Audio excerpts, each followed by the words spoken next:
Assalamualaikum warahmatullahi wabarakatuh.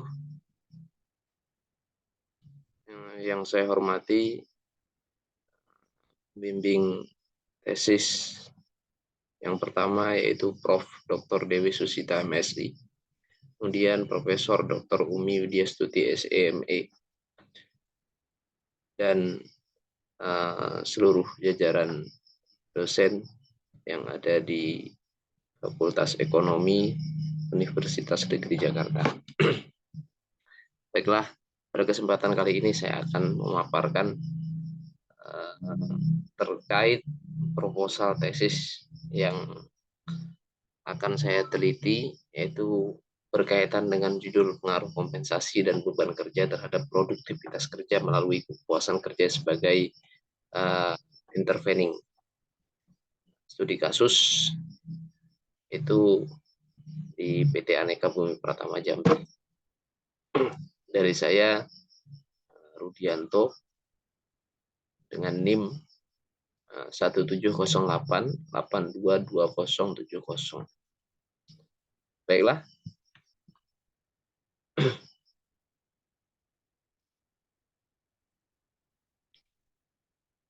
dalam kesempatan kali ini kita akan membahas 3 objek bahasan, yang mana pertama itu terkait pendahuluan, di dalamnya termuat latar belakang penelitian, kemudian rumusan masalah, tujuan penelitian, serta manfaat dari penelitian yang akan dilakukan.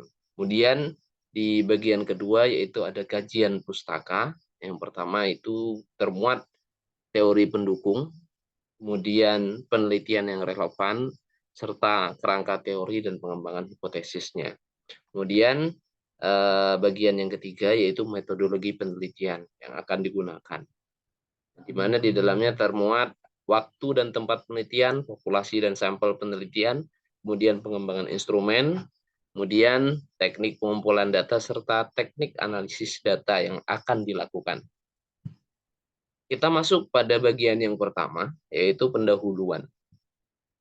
Mana di sini kita akan menjelaskan latar belakang kenapa kita melakukan penelitian ini. Di mana di sini kita lihat pada tabel yang pertama ini adalah tabel produktivitas karyawan di PT Aneka Bumi Pratama Jambi, itu mulai dari tahun 2018 sampai tahun 2022. Di mana di sini kalau dilihat ada penurunan produktivitas yang dialami oleh karyawan pada perusahaan tersebut. Sehingga di sini peneliti tertarik untuk melakukan penelitian terkait produktivitas kerja. Kemudian selain itu, akhir-akhir ini hampir di seluruh wilayah Indonesia termasuk Provinsi Jambi itu mengalami kenaikan upah minimum atau UMP, upah minimum provinsi, di mana di Provinsi Jambi itu upah minimum provinsi sekarang berada di angka 3.037.121 rupiah, di mana sebelum ini itu hanya di angka 2 juta sekian, 2.800.000 sekian, di mana di Provinsi Jambi sendiri itu mengalami kenaikan UMP sekitar beberapa persen. Nah, di sini yang perlu kita ketahui nanti, apakah ada pengaruhnya antara kenaikan upah minimum terhadap produktivitas kerja. Kemudian selanjutnya yaitu rumusan masalah yang akan tertuang dalam penelitian ini, yaitu apakah kompensasi memiliki pengaruh terhadap kepuasan kerja, itu yang pertama. Kemudian yang kedua, apakah beban kerja memiliki pengaruh terhadap kepuasan kerja. Kemudian yang ketiga, apakah kompensasi memiliki pengaruh terhadap produktivitas kerja. Kemudian yang keempat, apakah beban kerja memiliki pengaruh terhadap produktivitas kerja. Yang kelima, apakah ada pengaruh kepuasan kerja terhadap produktivitas kerja. Kemudian yang keenam, apakah kompensasi juga memiliki pengaruh terhadap produktivitas kerja melalui kepuasan kerja. Kemudian apakah beban kerja memiliki pengaruh terhadap produktivitas melalui kepuasan kerja. Itu 7 rumusan masalah yang kita rumuskan dalam penelitian ini. Adapun tujuan penelitian ini dilakukan, yaitu salah satunya yang pertama untuk mengetahui apakah kompensasi itu memiliki pengaruh terhadap kepuasan kerja atau tidak. Kemudian untuk mengetahui apakah beban kerja memiliki pengaruh terhadap kepuasan kerja atau tidak. Kemudian untuk mengetahui apakah kompensasi itu memiliki pengaruh terhadap produktivitas kerja atau tidak. Kemudian untuk mengetahui apakah beban kerja memiliki pengaruh terhadap produktivitas kerja atau tidak. Kemudian untuk mengetahui apakah ada pengaruh kepuasan kerja terhadap produktivitas kerja. Kemudian yang keenam itu untuk mengetahui apakah kompensasi itu memiliki pengaruh terhadap produktivitas kerja melalui kepuasan kerja. Kemudian yang ketujuh untuk mengetahui apakah beban kerja memiliki pengaruh terhadap produktivitas kerja melalui kepuasan kerja. Nah, itu tujuan dari penelitian ini. Adapun manfaat, manfaat dari penelitian ini diantaranya yaitu yang pertama bagi praktisi. Praktisi, penelitian diharapkan dapat digunakan sebagai bahan pertimbangan, sumbangan pemikiran dan masukan alternatif untuk mencerahkan masalah di 10 organisasi dan dapat mengetahui faktor-faktor apa saja yang dapat mempengaruhi dan meningkatkan produktivitas karyawan. Kemudian bagi peneliti sendiri, penelitian ini yaitu manfaatnya itu untuk dapat digunakan sebagai sumber informasi dan pengetahuan baru terkait dengan pengaruh kompensasi dan beban kerja terhadap produktivitas kerja melalui kepuasan kerja dalam sebuah organisasi. Penelitian ini juga memberikan kesempatan dalam menerapkan teori khususnya sumber daya manusia secara langsung dalam praktik di lapangan. Karena kita sekarang sedang menempuh pendidikan khususnya di bidang MSDM. Kemudian bagi institusinya, institusi di mana kita melakukan penelitian manfaatnya adalah sebagai bahan referensi yang dapat dimanfaatkan oleh para akademisi yang ingin meneliti terkait dengan bidang atau variabel yang sama dengan penelitian ini. Ini bagi institusi manapun ya. Itulah manfaat dari penelitian ini. Kita masuk ke bagian yang kedua, yaitu terkait kajian pustaka. Yang pertama yang kita bahas adalah produktivitas kerja. Menurut Fitroh dan teman-teman dan kawan-kawan, produktivitas merupakan hasil konkret yang dihasilkan oleh individu atau kelompok. Kemudian pengertian lain yang disampaikan oleh Dewi pada tahun 2021, produktif bisa dimaknai sebagai kemampuan serangkaian beberapa sumber ekonomi guna memberikan hasil suatu hal ataupun perbandingan antara pengorbanan input dengan hasil yang didapatkan atau output. Kemudian Mattis dan Jackson sepakat mengatakan bahwa produktivitas merupakan ukuran dari kuantitas dan kualitas yang telah dikerjakan oleh pekerja dengan pertimbangan biaya sumber daya yang digunakan untuk mengerjakan pekerjaan tersebut. Dari banyaknya keterangan atau definisi yang disampaikan oleh para ahli terkait produktivitas, kita bisa menyimpulkan bahwa produktivitas kerja adalah suatu ukuran atas kemampuan seorang karyawan dalam menjalankan tugas dan kerjaannya dengan berbagai standar ukuran seperti kualitas kerjanya, kemudian waktu pengerjaannya, kuantitas pekerjaannya, sampai pada mutu hasil kerja yang diselesaikan, serta beberapa ukuran lainnya, sesuai dengan organisasi di mana tempat mereka bekerja. Kemudian, indikator dari produktivitas yang akan kita gunakan untuk sebagai dasar penelitian, yaitu yang pertama ada 5 indikator di sini yang kita ambil setelah kita mengutip dari banyak beberapa pakar yang sudah kita muat dalam proposal, maka kita menyimpulkan ada 5 indikator untuk mengukur produktivitas kerja. Yang pertama adalah kualitas output pekerjaan. Kemudian kuantitas output pekerjaan. Yang pertama kualitas, yang kedua kuantitas. Kemudian waktu pengerjaan yang digunakan. Kemudian semangat yang ada pada diri karyawan dalam melaksanakan pekerjaan. Kemudian yang selanjutnya adalah disiplin, kedisiplinan yang dimiliki oleh karyawan dalam bekerja. Yaitu 5 indikator yang kita gunakan. Kemudian selanjutnya adalah kepuasan kerja, variabel kepuasan kerja. Ada banyak pendapat yang menyatakan, yang memberikan definisi tentang kepuasan kerja. Di mana contoh di sini ada Locke tahun 1976. Dia mengatakan kepuasan kerja merupakan suatu kondisi emosional positif atau menyenangkan dan dihasilkan dari penilaian terhadap kerjaan seseorang. Nah, adapun Robert dan Gordon, kepuasan kerja yaitu sikap seorang individu tentang pekerjaan tersebut terkait upah, peluang promosi, pendidikan, pengawasan, rekan kerja, dan lain-lain. Adapun Alvin dan teman-teman pada tahun 2017, mereka mengatakan kepuasan kerja merupakan cerminan dari perasaan karyawan terhadap pekerjaannya. Pendapat lain Fatah 2017 yaitu menyebutkan kepuasan kerja merupakan sikap yang dimiliki pegawai terhadap situasi kerja yang ditentukan oleh pencapaian hasil, memenuhi atau melampaui harapan. Dari sini kita bisa simpulkan bahwa kepuasan kerja adalah ekspresi hati seseorang karyawan atas capaian yang diperoleh dalam pekerjaan. Adapun indikator kepuasan kerja yang kita gunakan dalam penelitian ini adalah yang pertama yaitu kompensasi yang diterima. Kemudian yang kedua adalah peningkatan karir, yang ketiga adalah lingkungan kerja, kemudian yang keempat adalah pengawasan. Selanjutnya yaitu kompensasi. Ada variabel kompensasi.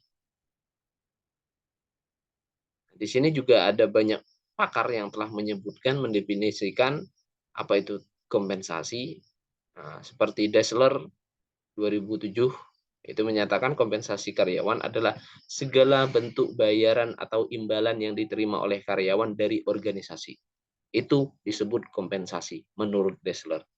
Kemudian kompensasi merupakan sebuah balas jasa yang diberikan unit organisasi kepada seorang pekerja atau karyawan atas output dan produktivitasnya menurut Rehan. Kemudian Sutrisno juga menyebutkan pendapatnya bahwa kompensasi merupakan hasil penjualan tenaga sumber daya manusia untuk perusahaan atau organisasi. Nah, dari sini kita bisa simpulkan bahwa melalui pengertian kompensasi dari para pakar, bisa terlihat besarnya pengaruh kompensasi untuk kemajuan organisasi melalui hubungan timbal balik. Seorang karyawan yang merasa puas atas kompensasi yang diberikan secara moral akan siap untuk menjalankan misi dan tujuan-tujuan yang ingin dicapai oleh organisasi. Makin bagus kompensasi yang diberikan oleh organisasi kepada seorang pekerja, maka dia akan lebih memiliki tanggung jawab atas pekerjaan yang dibebankan kepadanya. Kan tetapi kalau kompensasinya buruk, maka yang terjadi adalah menurunnya produktivitas. Adapun indikator kompensasi yang kita ambil di sini itu ada 3. Yang pertama finansial langsung, ada beberapa item seperti gaji pokok itu finansial langsung, kemudian tunjangan dan lain-lain. Kemudian ada juga finansial tidak langsung seperti asuransi dan lain-lain. Ada juga kompensasi yang bentuknya non finansial. Kemudian selanjutnya adalah variabel beban kerja. Menurut Gopper dan Donsin, beban kerja digunakan untuk menggambarkan aspek interaksi antara pekerja dan tugas yang mereka kerjakan. Abadi dan Rianto menyebutkan bahwa beban kerja merupakan beberapa kegiatan yang harus diselesaikan oleh tenaga kerja dalam jangka waktu tertentu. Kemudian Nur Hasanah itu menyebutkan bahwa beban kerja merupakan perbedaan antara kapasitas atau kemampuan karyawan dengan tuntutan pekerjaan yang harus dihadapi.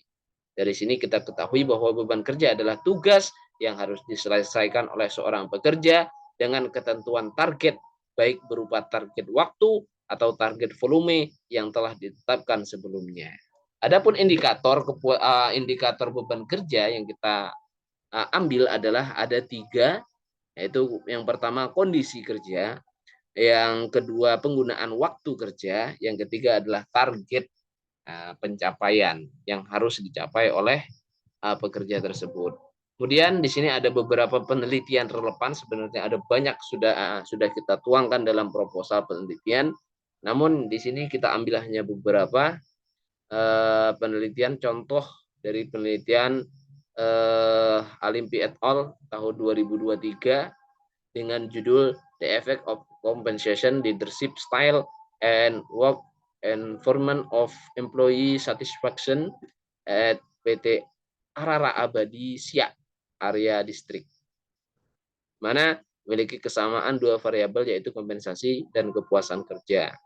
Nah, dari hasilnya itu didapatkan bahwa kompensasi berpengaruh positif dan signifikan terhadap kepuasan kerja karyawan dan seterusnya. Kemudian kita lanjut ke kerangka penelitian dan perumusan hipotesis.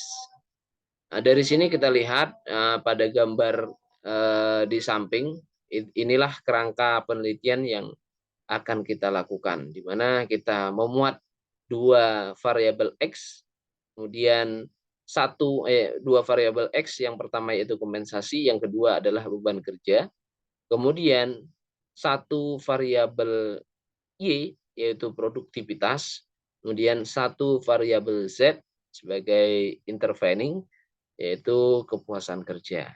Adapun hipotesis yang kita rumuskan ada 7 hipotesis. Yang pertama, kompensasi berpengaruh positif dan signifikan terhadap kepuasan kerja. Kemudian yang hipotesis kedua, beban kerja berpengaruh negatif dan signifikan terhadap kepuasan kerja.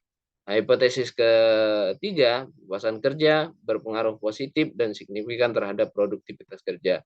Hipotesis keempat, kompensasi berpengaruh positif dan signifikan terhadap produktivitas kerja.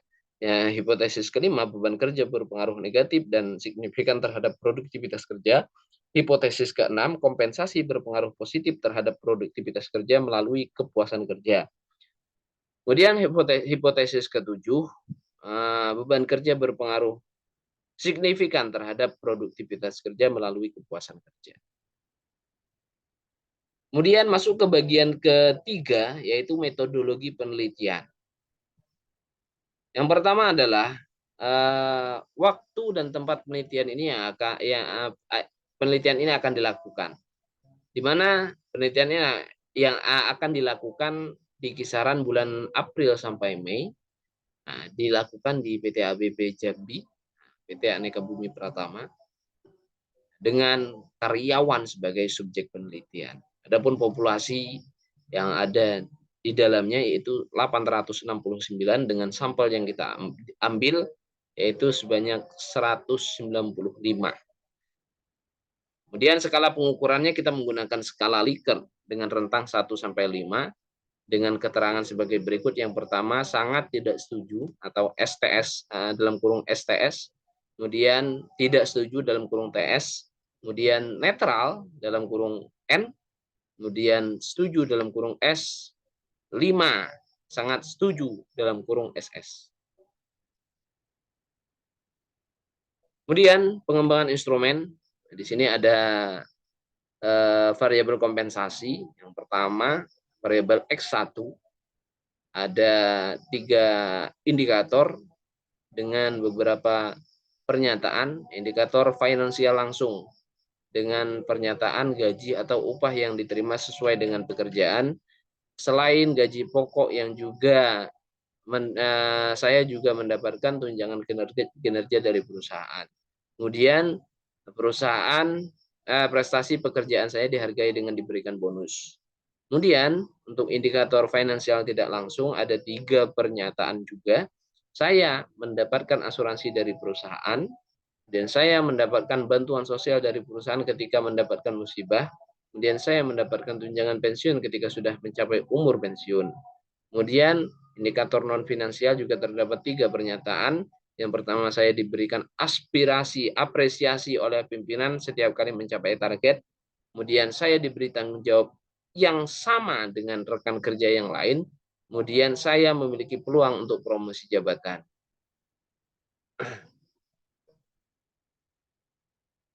Untuk variabel beban kerja juga terdapat 3 indikator.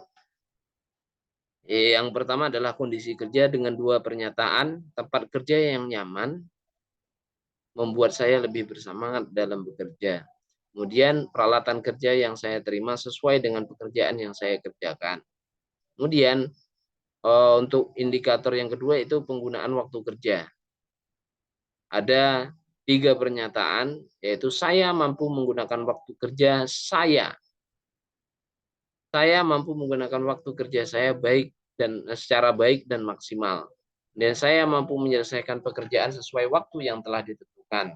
Jika ada pekerjaan yang belum selesai, saya selesaikan, saya selalu menyelesaikan dengan lembur. Kemudian untuk indikator yang ketiga adalah target. Target yang harus di sini ada 2 pernyataan. Yang pertama adalah target yang harus saya capai dalam pekerjaan terlalu tinggi. Kemudian target waktu yang diberikan perusahaan sangatlah sempit. Kemudian selanjutnya yaitu untuk variabel kepuasan kerja. Di sini ada 5 indikator. Yang pertama adalah pekerjaan itu sendiri, ada 4 pernyataan. Saya ditempatkan sesuai dengan keterampilan. Kemudian saya senang melakukan pekerjaan. Saya bangga terhadap pekerjaan. Serta tantangan baru dalam pekerjaan membuat saya terus belajar. Kemudian untuk indikator kedua yaitu upah. Sistem pemberian gaji di tempat saya bekerja sudah sesuai. Saya puas dengan gaji yang saya terima dari perusahaan. Kemudian saya puas dengan tunjangan dan bonus yang diberikan perusahaan. Indikator yang selanjutnya adalah peluang promosi. Ada 2 pernyataan. Yang pertama, saya memiliki peluang untuk mengembangkan karir di perusahaan ini. Kemudian pengembangan jalur karir yang jelas kepada karyawan. Indikator selanjutnya adalah pengawasan. Pengawasan diberikan sudah sesuai dengan proses kerja. Kemudian pengawasan yang dilakukan belum memberikan feedback yang diharapkan. Rekan kerja. Indikator selanjutnya adalah rekan kerja. Ada 2 pernyataan. Yang pertama, rekan kerja ringan tangan membantu pekerjaan rekan kerja lainnya. Kemudian rekan kerja saya menyenangkan. Variabel selanjutnya adalah variabel produktivitas. Di sini ada 5 indikator. Indikator yang pertama adalah kualitas kerja. Ada 2 pernyataan. Saya bekerja sesuai dengan program kerja. Kemudian saya selalu berusaha untuk meningkatkan kualitas kerja. Kemudian kuantitas kerja ada 2 pernyataan. Yang pertama, pekerjaan yang saya hasilkan sudah sesuai dengan target dari perusahaan. Kemudian saya bersedia diberi tambahan kuantitas kerja di luar jam kerja apabila dibutuhkan. Kemudian indikator ketiga, ketepatan waktu. Waktu yang ada 2 pernyataan. Yang pertama, waktu yang digunakan untuk menyelesaikan pekerjaan sesuai dengan standar yang telah ditentukan. Kemudian saya sangat menjaga ketepatan waktu dalam bekerja. Kemudian indikator yang selanjutnya adalah semangat kerja. 2 pernyataan. Yang pertama, saya tidak mengeluh dan merasa berat terhadap beban pekerjaan yang menjadi tanggung jawab saya. Kemudian yang kedua, beban kerja yang tinggi dapat memicu semangat dalam menyelesaikan pekerjaan. Selanjutnya adalah indikator disiplin kerja. Ada 2 pernyataan. Yang pertama, saya selalu menyelesaikan pekerjaan yang diberikan. Kemudian saya selalu masuk kerja tepat waktu. Oke, selanjutnya adalah teknik pengumpulan data yang akan digunakan, yaitu menggunakan teknik kuantitatif melalui kuesioner atau angket. Kemudian selanjutnya adalah teknik analisis, di mana penelitian ini nantinya akan dianalisis menggunakan program SEM varian PLS atau Smart PLS versi 3.0 atau 4.0 menyesuaikan keadaan. Oke, mungkin demikian tadi presentasi dari proposal tesis yang akan saya lakukan penelitiannya nanti. Mohon maaf jika ada kesalahan dari tutur kata maupun lainnya. Saya akhiri. Assalamualaikum warahmatullahi wabarakatuh.